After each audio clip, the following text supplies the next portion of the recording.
The name hangs heavy in the air, a promise and a threat. Bloody Mary. A legend whispered in hushed tones passed down through generations. A terrifying figure born from fear, trapped between worlds. Her origins shrouded in mystery, lost to time. Some whisper she was a vengeful spirit, others a witch condemned for her dark magic. But all agree on one thing.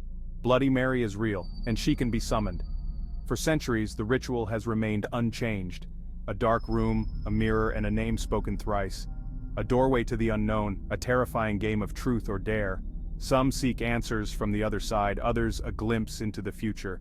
But beware, for curiosity can be a dangerous thing. Bloody Mary always demands a price.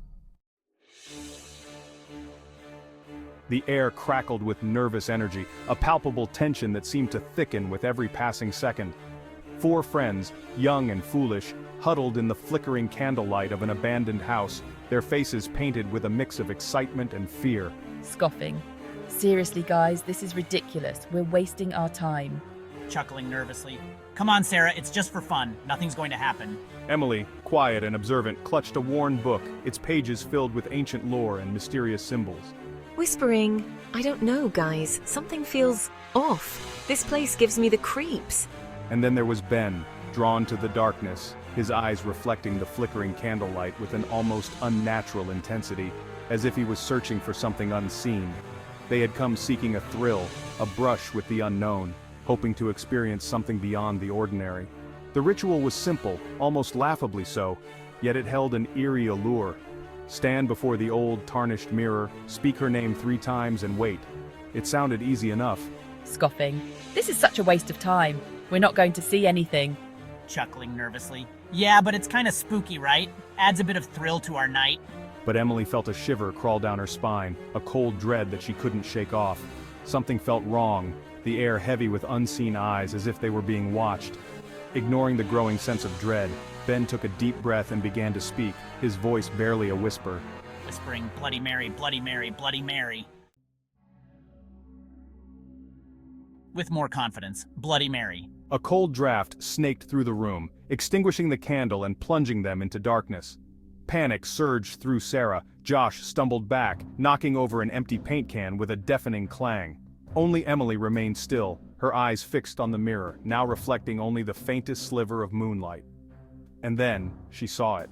A flicker of movement in the depths of the mirror, a hazy, indistinct figure coalescing from the shadows. It was there and gone in an instant, but the image was seared into her mind. A face contorted in silent rage, eyes burning with cold, ancient fury. Whispering, barely audible. Did you see that? The following days were a blur of fear and uncertainty. Sarah, shaken but determined to rationalize the experience, dismissed it as a trick of the light. Josh, his bravado shattered, refused to speak of that night. But for Emily and Ben, the encounter had ignited a burning curiosity, a need to understand the darkness they had glimpsed. Their search led them to the local library, to dusty tomes and forgotten histories. They discovered that the abandoned house had once belonged to a wealthy merchant, Jeremiah Collins, notorious for his cruelty and ruthlessness. Local legend claimed that Collins had made a pact with a powerful entity, offering his soul in exchange for wealth and power. The mirror, it was said, was a gift from the entity, a window into other realms, a conduit for dark magic. Section 5, The Blood Queen. The legend went further. Jeremiah Collins, driven mad by greed and paranoia, began sacrificing townspeople to appease his dark patron. His victims, it was whispered, were imprisoned within the mirror, their souls trapped for eternity. And then there was Mary, a young woman of extraordinary beauty. She had spurned Collins's advances, earning his wrath. He had her tortured and murdered, her blood spilled upon the mirror in a final act of cruelty. From that day forward, Mary's vengeful spirit haunted the mirror, fueled by the anguish of her torment and the countless souls imprisoned within. She became known as the Blood Queen, the embodiment of Jeremiah Collins's sins, a terrifying reminder of the price of unchecked ambition. Emily and Ben realized with chilling certainty that they had stumbled upon something far more ancient and evil than they could have ever imagined.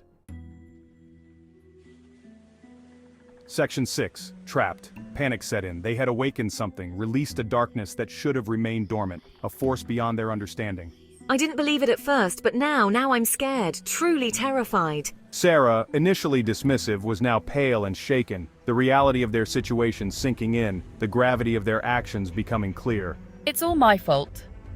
I stole the mirror from the abandoned house.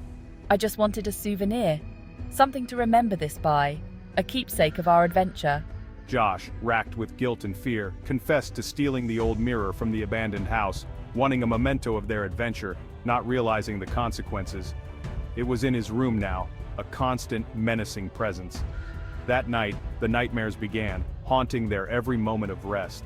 I dreamt of suffocating darkness, of cold hands reaching out from the shadows, grasping at my soul. Sarah dreamt of suffocating darkness, of cold hands reaching out from the shadows, pulling her deeper into fear. Josh thrashed in his sleep, muttering incoherent pleas for forgiveness. Please. I'm sorry. I didn't mean to. I never meant for this to happen.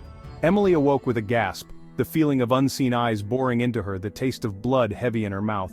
Only Ben seemed strangely unaffected, a disturbing calm settling over him. He spent hours staring into the mirror, his reflection growing fainter, his eyes taking on a strange, almost predatory glint, as if he was becoming one with the darkness. Section 7. Mary's Vengeance. The next day, Sarah was gone, vanished without a trace, her phone going straight to voicemail. Panic turned to terror. They had unleashed something truly evil, and now it was claiming them one by one. Driven by fear and desperation, Emily, Josh, and a strangely detached Ben returned to the abandoned house, the book clutched tightly in Emily's hand. They had to find a way to stop Bloody Mary, to contain the darkness they had unleashed. As they stepped inside, the air grew thick with malevolence. The house seemed to press in on them, filled with the whispers of unseen torment. And then, they saw her. Standing at the end of the hallway, her form shimmering like heat haze, was the ghostly figure of Bloody Mary.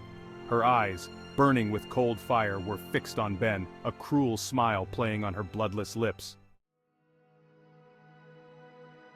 As Josh disappeared into the darkness, Emily turned to face Mary. The spectral figure was closer now, her features becoming clearer. She was beautiful, in a haunting, ethereal way, but her beauty was marred by an expression of unspeakable sadness and rage. Summoning all her courage, Emily stepped forward, holding out the book. Your name was Mary, wasn't it? We know what he did to you. For a moment, the rage in Mary's eyes seemed to falter, replaced by a flicker of curiosity. She reached out, her spectral fingers brushing against the worn leather of the book. As she did, Emily noticed a small, leather-bound diary tucked inside. It was warm to the touch, as if imbued with a life of its own. This is yours, isn't it? Emily whispered, gently removing the diary from the book. As soon as Emily's fingers touched the diary, the room began to tremble as if awakened by her presence. The air crackled with energy, a palpable tension filling the space, and Mary's form flickered violently, struggling to maintain its shape. Frantically, Emily opened the diary, her hands shaking with urgency, her eyes scanning the faded ink, searching for answers. It was Mary's diary, filled with her hopes and dreams, her deepest secrets, her love for a young artist, a love that seemed eternal, her growing fear of Jeremiah Collins, a fear that consumed her. And then, an entry written in a shaky hand just days before her untimely death. He took everything from me, my life, my love, my future, all gone. But he will not take my voice, my final stand. I curse him and this house, forever binding it to my sorrow, and all those who dwell within its walls, trapped by my pain. But the diary held more than just Mary's final words. It contained a clue to breaking the curse, a way to appease her restless spirit and bring peace. Emily read aloud from the diary, her voice echoing through the house, resonating with the walls. Only an act of true remorse, a sacrifice of greed and ambition can restore balance and end the torment. At that moment, a blood-curdling scream echoed from within the secret chamber. The house shook violently, dust raining down from the ceiling.